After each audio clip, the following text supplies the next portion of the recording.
So I was thinking recently about the number one thing that stood in my way of being successful. And the number one thing that stood in the way of me being successful is not what you think. And as I was thinking about this thing, it kept me from really revealing my true and authentic self. And that thing that stood in my way was not another person. It wasn't a promotion. It wasn't a job. It wasn't a family member. It was my hair, believe it or not. And I just got my hair done today by Las Vegas's best hairstylist, celebrity hairstylist, Hair by Shonda, Salon Cast. And she does everyone's hair for the most part, all of the leaders, all of the female executives. She even did the Super Bowl cheerleaders hair here in Las Vegas when they had it. But I bring this up about my hair because my identity, or what I believe was my identity, was attached to every single thing that I was told that I needed to be in order to be successful. And that looked like wearing my hair straight, one color, and my hair wasn't straight. So that looked like wearing wigs, that looked like wearing the navy blue suits, that looked like wearing a certain color makeup, certain styles with my hair and with my makeup and with my attire.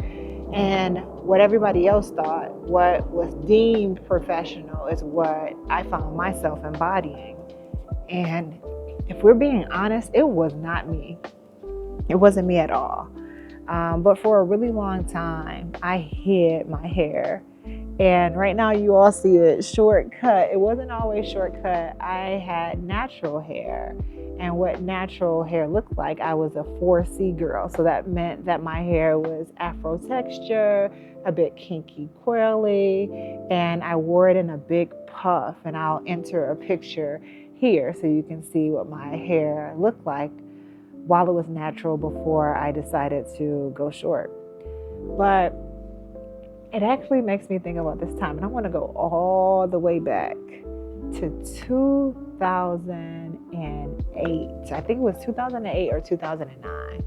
And my husband and I, at the time, we were dating.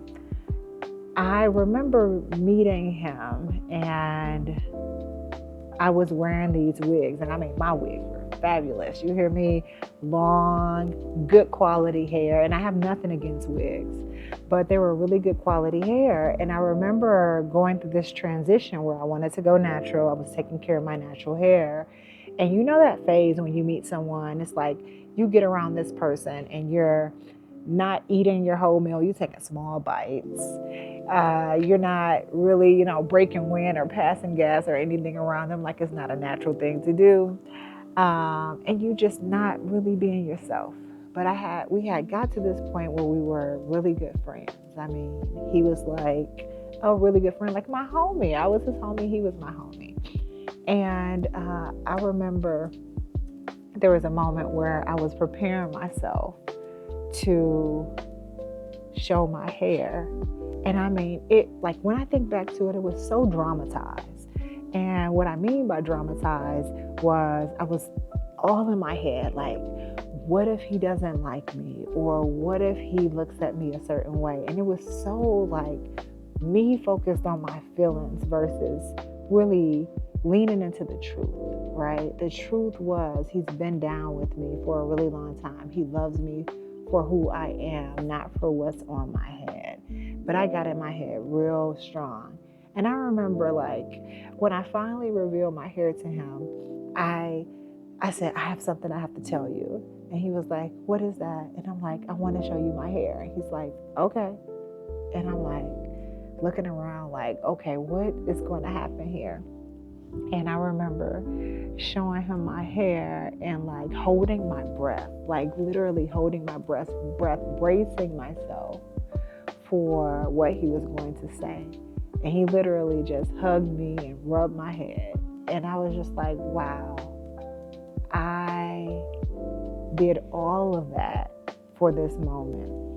But what it taught me was there's so many things that society tells us, specifically Black women, about what a standard of beauty is. And I remember growing up, and my texture of hair was referred to as nappy. Nappy wasn't a compliment. If you had nappy hair, it was a whole theatrical, oh my God, this child's hair is so nappy. And you carry that with you. Like, you get a complex about yourself because nappy was not associated with beauty. Nappy was not associated with good. Nappy was not associated with a high standard or value or quality, right? And this was, this conversation so much so, like it was like a scarlet letter, if you will, that you carried on your hair. So you were navigating these spaces where you were always considering your hair and how people perceived you before they even had the opportunity to consume your intelligence or had the opportunity to consume your personality. You were more worried about your hair. And I think about this so much so, I remember watching a movie produced, maybe it was produced or directed by Chris Rock, called Good Hair, where they chronicled what the Black community and what the world's view of good hair was. And it was so subjective. And I remember relating to some of the stories in that movie, because in that moment, I didn't feel alone. And then you couple that with ambition. So you couple that with ambition and you think to yourself, I've been told that my hair isn't good enough. I've also been told that my dark skin is not good enough. And you try so hard to fit into these spaces only to realize that you're never intended to fit in any of those spaces. And I say this because what I adopted was, although I'm not intended to fit into these spaces, I know that I'm intended to stand out in these spaces. So when I decided to go natural, it was about adopting that mindset of standing out. It was about bucking against the system. It was about accepting myself fully. It was about reintroducing myself to Shantel love and defining my standard of beauty, not based off of someone else's standard of beauty. But I'm going to be honest with you.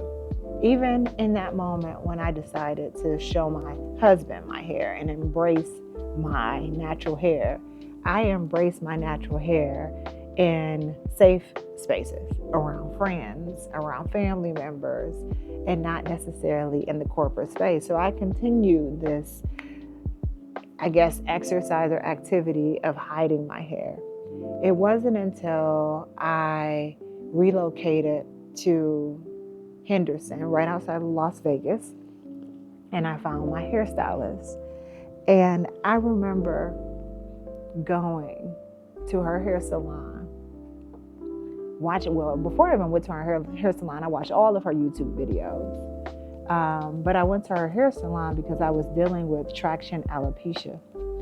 And I was dealing with traction alopecia as a function of, one, having my son. My hair started to fall out a little bit. And that's a whole nother story that they don't tell you after you are postpartum, the impacts that you have with postpartum. And then the other thing that I want to call out too is I wore wigs, and I was gluing the wigs down, and they were so adhered to my temples that I was pulling out my edges. So when I went to her, I told her I had traction alopecia and I wanted to cut my hair. And I remember in the act of telling her, I was reliving the same feelings, the same emotions that nearly crippled my nervous system to tell my husband that I was showing him my hair. And I remember going through those same feelings. My body started getting tight. My heart started beating fast. My hands started sweating. I started to get nervous and I started to get anxious, anticipating something that would harm me, that would hurt me, that would make me feel less than. And I remember telling her this, and her words came out so fast, it was unbelievable. She immediately said, "I got you." And I remember holding back tears because there was no judgment, there was no ridiculing, there was no what I should have done, there was no question like, hey, I don't think I can do this. She said, "I got you."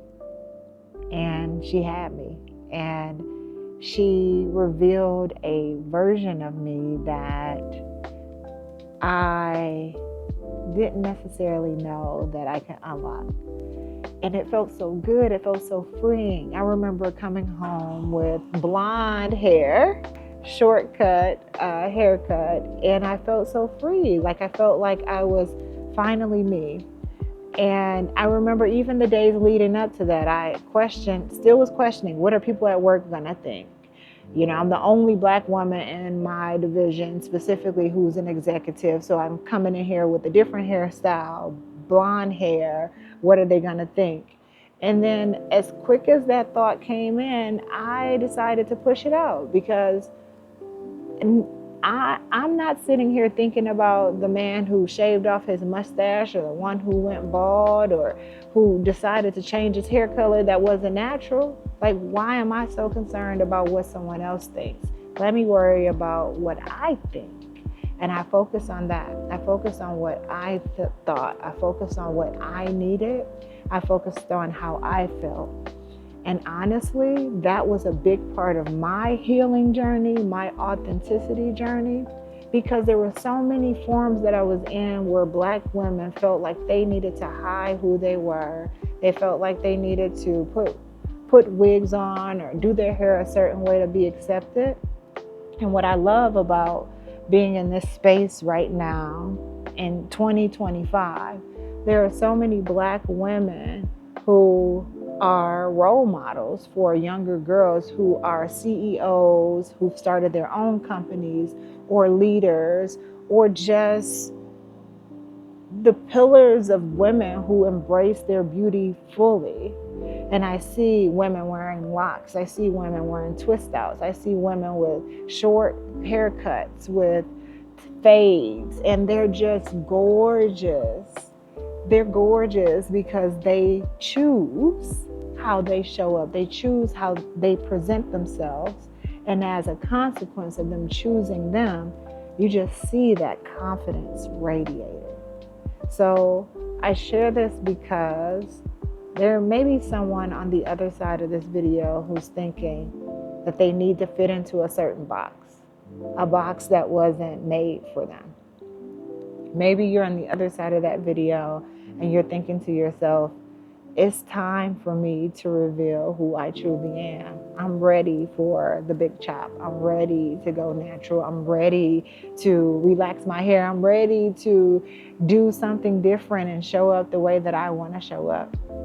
Or maybe you're on the other side and you've always embraced your authenticity, but you really don't know or have not experienced someone who has not fully understood that that was within their power and in their right. Wherever you are on that spectrum, I want you to know that you are beautiful where you are. You are beautiful how you are. Don't let anyone define the standard of beauty. You create the standard. Because when you create a standard of beauty and you realize that you can define how you are and who you are, no one can tell you what you are, who you are, or how you are, because you've created that standard for yourself. So if you hold on to anything from this video, hold on to that. There are people who need to know this message. There are people who need to understand that their beauty cannot be defined because they are the ones who are defining their standard of beauty. So this is Shantel Love on Late Nights with Love, talking about all things under the stars. And tonight it just happened to be hair. And I want to just add this one last thing. If you're looking for a hairstylist in Las Vegas, check out Hair by Shonda here on YouTube. And if you're looking to get out of your mind, get out of your head and into your purpose, be it you're trying to figure out how to lean into your authentic self, check out my book, Promote Your Damn Self. Signed copies are available in the US at shantellove.com. I talk about all things imposter syndrome, come on somebody, and how to break that down and reveal your true and authentic self, and to look at yourself as the CEO of your life so that you can define what your standard of success looks like. So until next time, thank you so much for joining. You take care of yourself and take care of each other.